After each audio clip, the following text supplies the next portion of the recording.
Hi guys, welcome back to the Sister Girls YouTube. Hopefully you guys having a great weekend. It's Super Bowl weekend and it's also the first day of Black History Month. So what's up?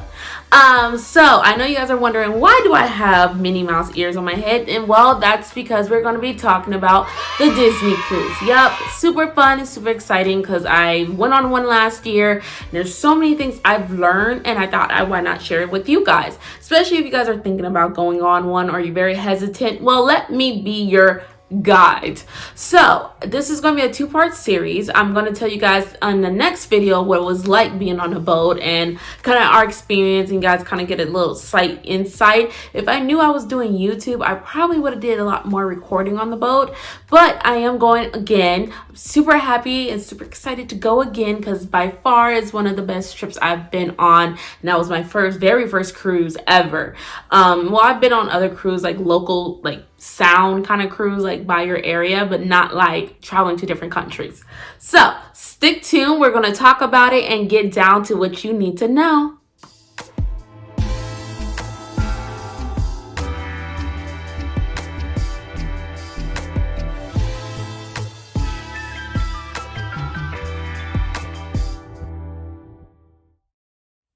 So like I was saying, we're going to talk about the Disney cruise. A lot of you guys probably have a lot of questions. So here it is. I'm going to give you guys my 4 tips. And then I'm going to be answering questions at the end that most of you guys probably might have. And if you have any more questions, feel free to leave them down below. And I'll probably save them for my next video when I go on more about the Disney cruise. Okay? So first things first. A lot of people are just like, how much does it cost? Well, and is it really affordable? Is there any way you can get deals? Well, currently right now they have a 50% off deposit for rooms for trips like 4 nights or more. So that ends February 14th. So I'm putting this video out nice and early for you guys to still go and get that deal, because that means when you go and put your deposit down, it's not as big as you're usually expecting. So it's more easier and convenient, and then that way you can put a small deposit down, get your tax refund, hey, pay off the trip, or any old how you way you want to do it.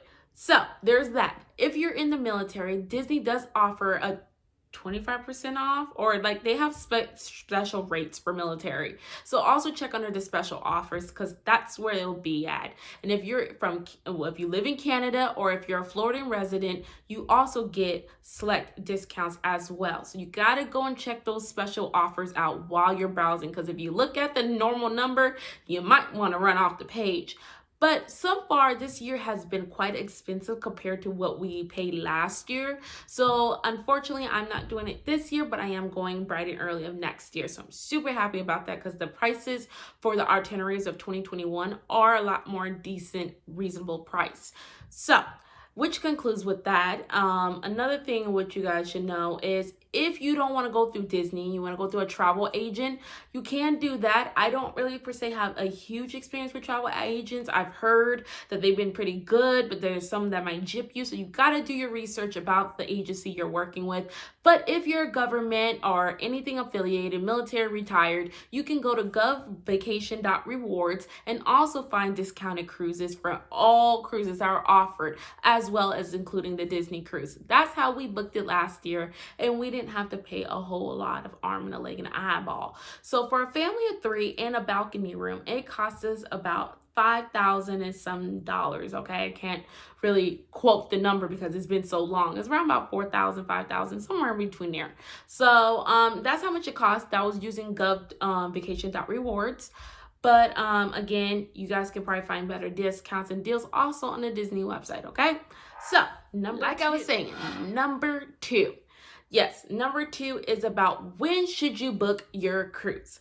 When should you guys book your cruise? You guys should book it between January to mid-April, and then from September all the way back into January, because between May all the way down to early September is peak season for Disney, and their prices are redonkulous. Okay, just say for the concierge room, which is like a suite kind of high-end kind of thing, it's about $15,000. Look, I'm balling on a budget, okay? I can't even speak, but budget, okay? I'm broke. Hey, I am broke, and bougie at the same time. I'm broke, yes, because your girl's rolling on a budget. So again, it's not very convenient. But if you wait closer and you're doing military, you do have the option of finding another military rate kind of closer, but you're kind of cutting it because you're gonna have to expect to pay the whole amount right away. So if you like to book in advance like I do, recommend kind of looking at different off seasons for Disney, so that way you guys don't have to kind of risk it waiting about 30 to 60 days out from the day you want to travel just to get a good deal. Okay, so those are my top days, months to go into. Why not? Very easy and convenient. So moving on. Number 3, what are the famous little themes of the boat, and which ones were your favorite? Well, my favorite themes of the boat that you guys should go on, my favorite boat is the Fantasy, because that's the only one I've been on. But based off of all the people I've met on the boat, by far were fun people. There is some cruisers you didn't really care for, but the rest have been phenomenal. We got to meet people from Canada, and it's just so many things. Again, you got to stick tuned to the next video because I'll go more into that. So, we went on the Halloween one. That was in September, and we went on a 7-night cruise for the Western Caribbean. I like the Halloween one. It was pretty dope, honestly. Like, just confetti and different things like that. It was just kind of cool. Also, I'll be posting a clip right after this, so you guys can kind of see a little bit of how the Halloween looked. So it's fantabulous. So the themes that they have is between January to mid-April, I think. They have Star Wars. From Star Wars, they go on to Marvel. And from Marvel, that's when they move into Halloween. And then from Halloween, they move into Christmas. So again, they have months full of different themes, okay? Really fun. Disney goes all out, okay? All out. So I definitely want to pick. I say Halloween's my favorite, but I'm excited because I get to go see the Star Wars. And you guys get to go along with me because I'm definitely going to be recording throughout that next trip. So you guys can kind of see what it's like and kind of more in depth if you're still on the fence about it. Okay, moving. Like I said earlier in the clip, here's a snippet of Halloween night on the Disney Fantasy. I also forgot to mention that Disney has their own themes for each cruise line. So if you want to do Marvel, you might be ending up on the Dream. So definitely check that out. Let's get back into it. Number 4, my final tips for you guys, okay, is people ask, what is the main thing you should bring? Like, how should you go about bringing? Is there any hidden things like that we should know? First things first, if you're going on a Disney cruise, please bring your own case of water, okay? Because if you go and look at the Disney website for add-ons and special treats, they do cost a lot. When you can go to Costco and Walmart and get you a pack of 24 for cheap, like $3 or something. So definitely do that. Do not fall for that scheme, okay? Another thing you guys should know about is the prerequisites or activities you can do at your port location stops. You can pre-book them once you've paid off your cruise in full. But you're not obligated to do that. There is some activities on the boat that do go quickly. But just keep watching the website because I've heard it's a live website, so it's constantly updating. If you do that, you might catch something you may like. They do have free activities you can pre-book ahead. And then there's other ones that you have to pay for. It just kind of depends. But you can also, on the boat, you can also stop and book little reservations for things to do at the port if you're still undecided. Okay, so you're not obligated to do that, okay guys? Not obligated, and it does cost per person. All right, so another thing you guys should recommend: bring in bug spray, bug spray, bug spray, bug spray. Although I did not get bit, although my husband and my daughter did not get bit, it's still important, especially if you're like me who are dealing with fertility and you want to do your thing. First things first, be careful, women, okay? Zika virus is a thing, okay? And although you're only going off the stops for 8 hours, your risk is low. But still be mindful of bringing your bug spray. Don't think you're above God now, guys. Just always bring your bug spray, okay? It's important and stuff, especially if you want to start a fertility journey. Just by the way, just expect a 6 months no trying to have a baby kind of ban, because the national travel infectious disease people that I met before I went, they pretty much told me, hey, if you're going to do and all of that, wear protection, because you don't know if he got bit, you don't know if you got bit, you don't know if you have the virus or not. To prevent having a pregnancy that has to deal with being infected with Zika, just be protective, okay? So wrap it up. So, and on top of that, when you get home and you're expecting to do fertility, you can't for 6 months, okay? Sorry, I have to bust your bubble, okay? I'm still on my ban right now. in my feelings. But you can still do your daily activities with your significant other, but just know you should wrap it up. But if the closer you get, you typically can start breaking the rules. But I'm just going to tell you guys that's what they told me. All right, so you guys can always check with your infectious disease people. Okay? All right, so here we are to the final thing. We went through 4 major things you guys should know. Number 5 is going to be all about questions, and I'm going to be answering them here off the top of my brain because I have a lot I should be answering. Okay, first things first. A lot of people ask me, is it appropriate for kids under the age of 5? Yes, it is. My daughter at the time was only 3.5. She was turning 4. And I was really nervous about booking a trip because I saw some of the activities off the boat were really geared for 5 and up. But by golly, Miss Molly, I was wrong because there was so much for her to do in her age group. And she had met so many people in her age group. Honestly, I was baffled. Honestly, it's like a little mini Las Vegas for kids, honestly, on the boat. It really is. Like, she was living her best life, okay? I don't even think she realized she had parents at the end of the day. So, yes, it is recommended to take kids 3 and up also, okay? 2, you can, but don't expect too much, okay? But 3 and up, 2 and up, they have the on-site things on the boat to do, which is really cool to kind of substitute things you can't do off the boat.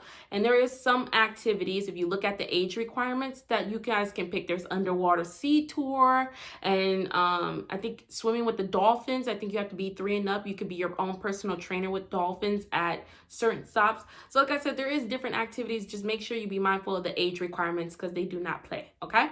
But there's so many other things on the boat he or she or they can do on the boat. And you don't have no rules, restrictions on that. Okay. Question number 2. How are the rooms? The rooms are kind of small. I'm going to be honest. They are kind of small.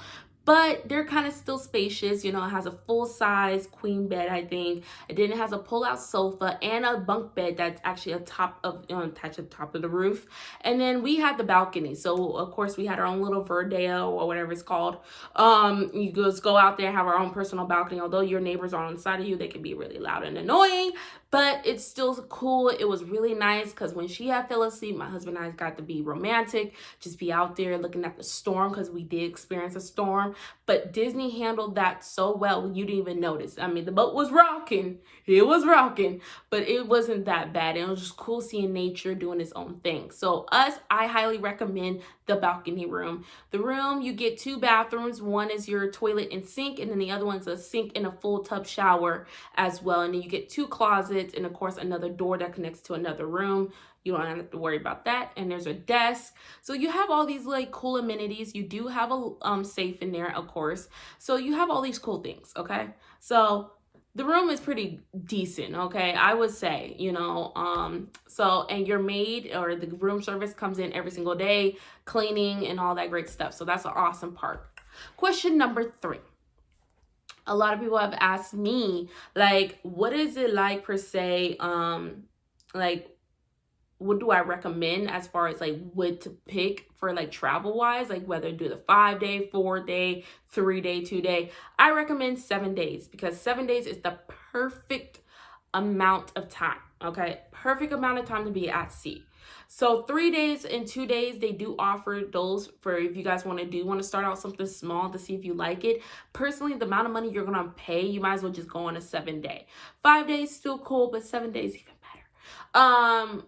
So like I said, 7 days is better. We went to Cozumel, Mexico, the Grand Cayman, Falmouth, Jamaica, and Disney's private island in the Bahamas, Disney Castaway. So to me, I felt like that was really cool. You had 2 days at sea to kind of relax and not have to do too much. And those are really kind of cool to me. I recommend 7 days because it was worth my money. And on top of that, with getting a balcony, which I also recommend as well. So question number 4. What room outside of the balcony, what are the other rooms that Disney offers? Well, Disney offers 4 different options. One, a stateroom where it has no window, but you have an animated porthole, which still keeps you in the loop about what's going on the boat and where you are exactly in the map and all those cool things. Those are on the cheaper end, and those are for people who feel like, hey, I'm not going to be in my room. I'm not going to be bothered. I'm just going to be there to sleep and go to the bathroom. That's it. Then those are recommended for you guys. And if you guys are still trying to figure out how you feel about the boat, I could recommend that. If your guys get seasick easily, I recommend that so you don't have to look at the sea.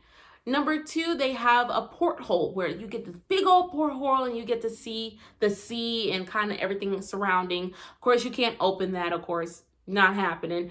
But still you got a view, okay? It's still a very decent size as well. And then I had the balcony. I've already told you the balcony is really cool. It has your own private area, all that kind of cool. You get 2 chairs and a table and just could have breakfast out there, room service if you wanted to.